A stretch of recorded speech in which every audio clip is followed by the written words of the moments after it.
Guys, nasa bike na kami ni Uncle. Col, okay ra ka, Col?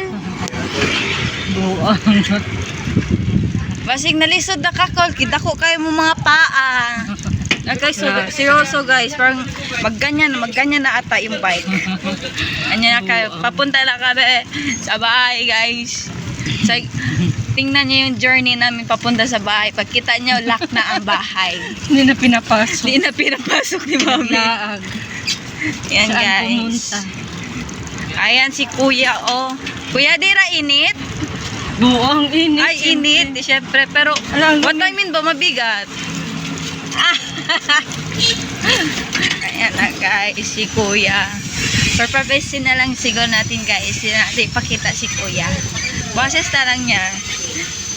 Yan guys. Malapit na kami sa chapel. Wala na, umuwi na si Inday siguro. Aray, umuwi na talaga yun si Inday. Inday Claire, bakit kasi ang tagal mo umabas? Mabag. Umabas. Ayan guys, malapit. Tagal-tagal mo kasi yan. Ayan, si Claire. Bagay sa'yo Si yan. Claire, bye-bye. Tagal-tagal lumabas. Tagal kasi. Nandun di pala siya pumunta doon kay Mami. Ha? Naka-JP pala siya.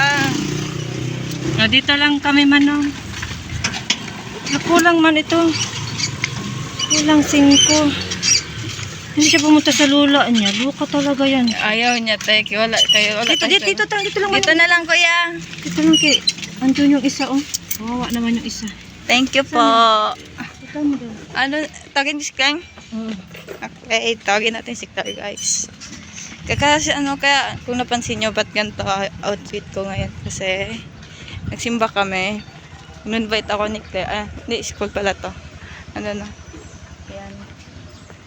Simbahan yan siya, guys. May simba kasi in-invite ako ni Claire. Kasi magka-choir na siya. Woo! Magka-choir si Claire. So, yun.